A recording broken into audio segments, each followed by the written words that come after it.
அருட்பெருஞ்சோதி தனிப்பெரும் கருணை அருட்பெருஞ்சோதி.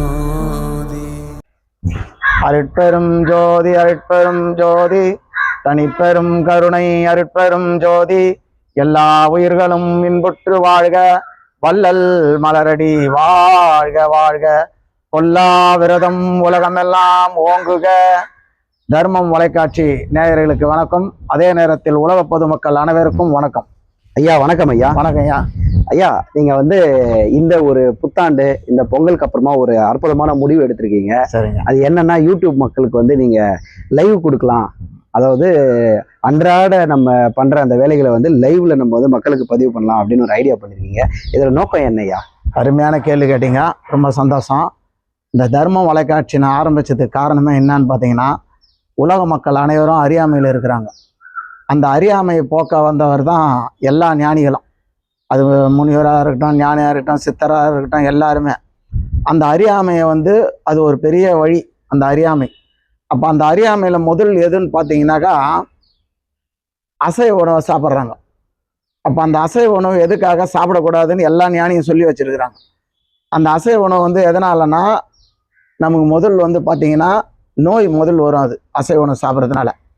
இரண்டாவது பார்த்தீங்கன்னா, நம்மளோட எண்ணங்கள் செயல்பாடெல்லாம் கரெக்டாக இருக்காது. அப்போ வந்த ஞானிகள் எல்லாருமே அதை சொல்றாங்க. வள்ளுவர் சொல்றார், தான் ஊனு பேருக்கு ஊனுபாருக்கு எங்க ஆயினம் அருள்ன்றார். அதே இன்னொரு விஷயத்த சொல்றார், பலனை சொல்றார், கொல்லான் புலாலை மறுத்தானே எல்லா உயிர்களும் கை கூப்பி தொழுன்றார். இதை வள்ளலார் சொல்றார், கொல்லா நெறியே குருவருள் நெறின்றார். அப்ப கொல்லா நெறி குருவருள் நெறினா, ஒரு குருவா இருக்கிறவன் அறிவுள்ளவன் தான் குருவா இருக்க முடியும். அப்ப அந்த அறிவான செயல் யாருன்னா, சைவ உணவு சாப்பிட்றவங்க அறிவான செயலை செய்வாங்க அப்படின்றதுக்கு பொருள் அது. இது நான் சொல்லலை, வந்த எல்லா ஞானிகளும் சொல்றாங்க. அப்ப அந்த அறிவான செயல் என்ன அப்படின்றதுக்கு இன்னும் கொஞ்சம் உள்ள தெளிவான ஆளுங்க. இப்போ மாமிசம் சாப்பிட்றவங்க என்ன நினைப்பாங்கன்னா, அப்பனா எங்களுக்கு என்ன அறிவு இல்லையா அப்படின்ற ஒரு எண்ணம்லாம் இருக்கும். அப்ப அவங்களுக்கு இப்ப என்ன சொல்ல போறோம்னா, நல்லா சிந்திக்கணும். நம்ம ஒரு உயிரை கொல்றது பாவமா பாவம் இல்லையா? அந்த உயிர் எவ்வளவு துடிக்குது. அப்ப அந்த உயிரை கொன்று நம்ம சாப்பிடும் போது நமக்கு எப்படி அருள் கிடைக்கும்? நம்ம ஞானிங்க சொல்றது ஒரு பிரகாரம் இருந்தாலும் நம்ம வாழ்க்கையில ஒரு விஷயத்த சிந்திச்சு பார்ப்போம். அதாவது எந்த விஷயமும் யார் சொன்னாலும் என்ன பண்ணா, ஒரு நல்ல கருத்து ஒருத்தர் சொல்றாருன்னா அதை சிந்திக்கணும் அப்படின்றாரு. அது யார் சொன்னாலும். அதுக்கும் வள்ளுவர் அருமையான ஒரு குறள் சொல்றாரு, எப்பொருள் யார் யார் வாய் கேட்பினும் அப்பொருள் மெய்ப்பொருள் காண்பது அறிவுன்றார். இப்போ ஒரு 10 பேர் 10 விதமா அந்த உலகத்தில் சொல்லுவாங்க, நீ கேட்டுக்கன்றாரு. கேட்டுக்குன்னு நல்லதை எதுன்றது உன்னுடைய அறிவு கிட்ட எடுத்துப்பா அதை விட்டுருன்றாரு.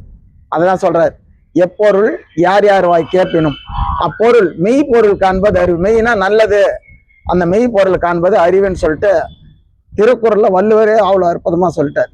இப்ப இந்த தர்ம தொலைக்காட்சி ஆரம்பிச்ச நோக்கமே பாத்தீங்கன்னா, மக்கள் அறியாமையில் இருக்கு. அறியாமைனா பல வகையான அறியாமை. இப்ப அதுல மெயின் பாத்தீங்கன்னா, மாமிசம் சாப்பிட்றது ஒரு பெரிய அறியாமை.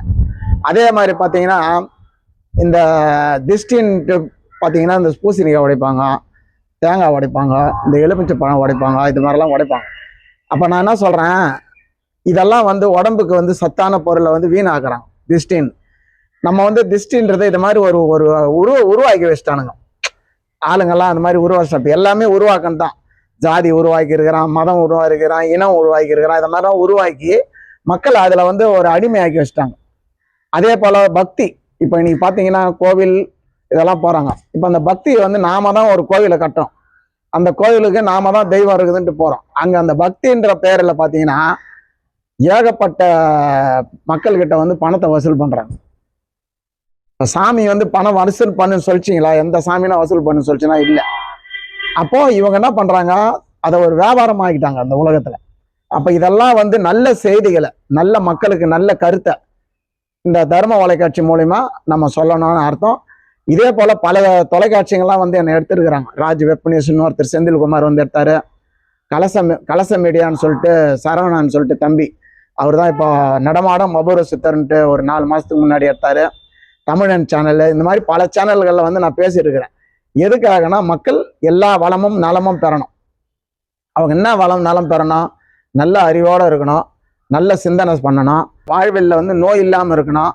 அதே போல் ஒவ்வொருத்தரும் ஒவ்வொரு குடும்பத்தில் அவங்க சம்பாதிக்கிறது எதுக்குன்னு பார்த்தீங்கன்னா அவங்க குழந்தை குட்டிங்களாம் நல்லா படித்து வாழ்க்கையில் நல்லா முன்னேறணும் தான் சம்பாதிக்கிறாங்க. அந்த படிக்க வைக்கிறாங்க. இந்த படிப்புக்கு என்ன பார்த்தீங்கன்னா அவங்க வாழ்நாளில் எல்லா செலவும் பண்ணுறாங்க. அவங்க கடன் வாங்கி பண்ணுவாங்க, இடத்த விற்று பண்ணுவாங்க, எல்லாம் பண்ணுவாங்க. இப்போ அந்த படிக்க வைக்கிறாங்க பார்த்தீங்களா, அவங்க அந்த படித்த குழந்தைங்களுக்கு நான் சொல்லக்கூடிய ஒரே ஒரு மெயின் கருத்துன்னா, இந்த உலகத்திலேயே வந்து பார்த்தீங்கன்னா மாதா பிதா குரு தெய்வம்னு சொல்கிறாங்க. இது பழமொழி. அப்போ தாயும் சிறந்தது கோவிலும் இல்லை, தந்தை சொல் மிக்க மந்திரம் இல்லைன்றாங்க. அப்போ நம்ம என்ன பண்ணுறோம், இவ்வளோ தூரம் கஷ்டப்பட்டு படிக்க வச்சா அந்த அப்பா அம்மாவுக்கு நாம் செய்யக்கூடிய ஒரு பெரிய நன்றி கடன் என்னன்னா அவங்களுக்கு நல்ல மரியாதை கொடுக்கணும். நம்ம படித்து நல்ல உத்தியோகம் பார்த்தோம்னா முதல் சம்பளத்தை எடுத்துன்னு வந்து அவங்க கையில் கொடுத்து ஆசீர்வாதம் வாங்கணும். ஏன்னா அப்பா அம்மா தான் நம்ம இல்லைன்னா அவங்க தான் நமக்கு எல்லா இதுவும் பண்ணுறது. நமக்கு நோயினாலும் அவங்க தான் வருவாங்க, நம்ம குழந்தைங்க சாப்பிட்லனாலும் அவங்க தான் அக்கறையாக எடுத்துப்பாங்க. அதுபோல் அதே போல் வந்து உடன் பிறந்தவங்க உலகத்திலே பெரிய சொந்தம் இதுன்னு பார்த்தா உடன் பிறந்தவங்க தான். அப்போ உடன் பிறந்தவங்களுக்கு நம்ம என்ன பண்ணணும், விட்டு கொடுக்கணும், அவங்களுக்கு மரியாதை கொடுக்கணும். ஏன்னா விட்டு கொடுக்குறவங்க யாருமே இந்த உலகத்தில் கெட்டு போனதில்லை, இது வரலாறு சொல்லுது. அப்போ நம்ம என்ன பண்ணணும், விட்டு கொடுக்கணும். அண்ணா வந்து இது மாதிரி பண்ணுறாரா, அந்தாங்க எடுத்துங்க. எந்த இன்னைக்கு பாருங்க அடியில் தடியில் சண்டை, அதெல்லாம் சொத்தால தான். அப்பா ஏதோ கஷ்டப்பட்டு சொத்தை சேர்த்து வச்சிருப்பாரு. ஆனால் மக்கள் பார்த்தீங்கன்னா அந்த சொத்தை சம்பாதிச்ச சொத்தை பிரிக்கிறதுக்கு வந்து கோர்ட் வரைக்கும் போவாங்க, போலீஸ் வரைக்கும் அடியில் தடியில் வரைக்கும் போவாங்க. இதெல்லாம் எதுக்கு? அப்பா அம்மா அது மாதிரிலாம் சம்பாதிக்கும் போது இதை மாதிரிலாம் நீங்கள் அடிச்சுங்க, கோர்ட்டுக்கு போங்க, அதுக்கு மாதிரிலாம் சொல்லியா வளர்த்தாங்க இல்லையா? இது மாதிரி நல்ல கருத்தெல்லாம் இந்த லைவ்ல மக்களுக்கு இன்னும் நிறைய கருத்துங்கள்லாம் நான் மக்களுக்கு கொடுக்கணும்னு எனக்கு பெரிய ஆசை. ஏன்னா இந்த மக்கள் எல்லாருமே எல்லா வளமும் நலமும் பெறணும் தான் எனக்கு ஆசை. ஐயா, இப்போ நீங்க லைவ் போறேன்றீங்க, சரிங்க. இந்த மாதிரி கருத்து மட்டுமே பேசுவீங்களா, இல்ல நீங்க வந்து நம்ம வள்ளல் அடிகளை வந்து தியானம் பண்ணும் போது லைவ்ல போவீங்களா? ஆமாங்க. இப்போ மக்களுக்கு அருள் கிடைக்குமா? நீங்க சொல்றதெல்லாம் அருமையான கேள்வி கேட்டீங்க, ரொம்ப அற்புதமான கேள்வி. இப்போ தவம்ன்றது பார்த்தீங்கன்னா நான் எப்பவுமே தவம் பண்ற ஆள் தான். நான் இப்போ கூட தவம் பண்ணுற டைம் தான், இப்போ வீடியோக்காக நம்ம வந்து இது பண்ணுறோம். நான் தவம் பண்ணும்போது என்னுடைய அனுபவத்தை மக்களுக்கு சொல்லணும். அப்போ அதை லைவ் மூலியமா லைவ் மூலியமா தெரிவிக்க போகிறேன். அற்புதமாக கேட்டீங்க, சூப்பரான கேள்வி. அந்த லைவ் மூலியமா தவம் பண்ணுறதையும் தெரிவிக்க போகிறேன், என்னுடைய அனுபவ கருத்தும் தெரிவிக்க போகிறேன். அதுபோல் பல நூல்கள்லாம் படிச்சிருக்கிறேன். அந்த நூல்களில் உள்ள கருத்துக்கள்லாம் இந்த மக்களுக்கு தெளிவாக எடுத்து சொல்லணும் தான் என்னுடைய மெயின் ஆசையை. சூப்பர்யா. இப்போ நீங்க லைவ் போறீங்க, உங்களுக்கு மக்கள் வந்து அந்த லைவ்ல வந்து கமெண்ட் பண்ணி கேள்வி கேட்பாங்க. உங்களால தவத்துல இருக்கும் போது அந்த கமெண்ட்ஸ்க்குலாம் ரிப்ளை பண்ண முடியாது. அந்த கமெண்ட்டுக்குலாம் நீங்க எப்படியா ரிப்ளை பண்ணுவீங்க? அருமையான கேள்வி கேட்டீங்க, ரொம்ப அற்புதமான கேள்வி. அந்த தவம் பண்ணும்போது கேள்விக்கு பதில் சொல்லணும்னா முடிஞ்ச அளவுக்கு யாராருக்கெல்லாம் எந்த அளவுக்கு தெளிவாக நம்ம பதில் சொல்ல முடியும் அந்த டைம் படித்து நான் அவங்கவுங்களுக்கு எப்படி சொல்லணுமோ சொல்கிறேன். அது ஒன்றும் இல்லையா? அப்போ இதுக்கப்புறம் வந்து நம்மளுடைய இந்த தர்மம் வலைக்காட்சியில மக்கள் வாழ்வியல்ல ரொம்ப சந்தோஷமான முறையில வாழணும் அப்படின்றதுக்காக ஐயா வந்து லைவ் போகணும் அப்படின்ற முடிவு எடுத்திருக்காரு. ஐயா, இதுக்கப்புறம் உங்களை வந்து அடிக்கடி நாங்கள் லைவ்ல நிரந்தரமா பார்க்கணும். நிறைய லைவ் போங்க. நீங்க பெற்ற அந்த அருளை வந்து மக்களுக்கும் நீங்க வந்து கொடுக்கணும் அப்படின்றது வேண்டுகோள் ஐயா. அருமை அருமை. அதே மாதிரியா இந்த லைவை பாருங்க, அதே நேரத்தில் லைக் பண்ணுங்க, ஷேர் பண்ணுங்க, சப்ஸ்கிரைப் பண்ணுங்க. ஏன்னா நாம ஒரு நல்ல விஷயத்த மற்ற எல்லாருக்கும் கொடுக்கணும். இப்போ நம்ம சாப்பிட்றது வந்து நல்லா இருந்ததுன்னா நம்ம 4 பேருக்கு வாங்கி கொடுப்போம். அதுபோல் இதை லைக் பண்ணுங்க, ஷேர் பண்ணுங்க, சப்ஸ்கிரைப் பண்ணுங்க. ஏன்னா சப்ஸ்கிரைப் பண்ணால் தான் எங்களை ஊக்குவிக்கிற மாதிரி அடுத்தடுத்த வீடியோ போடுவோம். நல்ல கருத்துக்களில் உங்கள் வாழ்வில் எல்லா வளமும் நலமும் பெறத்துக்கு உங்களுக்கு அதே மாதிரி சித்த மருத்துவம் இலவசமாக தான் பண்ணுறேன். அந்த சித்த மருத்துவனுடைய குறிப்புகள்லாம் கூட நான் உங்களுக்கு சொல்கிறேன், ஒன்றும் கவலைப்படாதீங்க. ஏன்னா இப்போ எங்கே பார்த்தாலும் பார்த்தீங்கன்னா நோயும் நொடிமா தான் இருக்கிறாங்க. அதுக்கு தகுந்த மாதிரி காரணம் என்ன பார்த்தா இன்றைக்கி எல்லாமே இயற்கை விவசாயமே இல்லை. அப்போ இயற்கை விவசாயத்துக்கு ஓரளவுக்கு இப்போ வந்துட்டாங்க, பரவாயில்ல. ஆனால் இயற்கை விவசாயமாக பார்த்து நம்ம எல்லாம் ஆர்கானிக் ஃபுட்டு அந்த மாதிரிலாம் வாங்கி நம்ம சாப்பிட்டு உடல் ஆரோக்கியமாக நம்ம இருந்தால் தான் நம்மளோட சிந்தனை செயல்லாம் ஆரோக்கியமாக இருக்கும். ரொம்ப அற்புதமான கேள்வி கேட்டீங்க, ரொம்ப நன்றி. வணக்கம். ரொம்ப நன்றி, சந்தோஷம் ஐயா.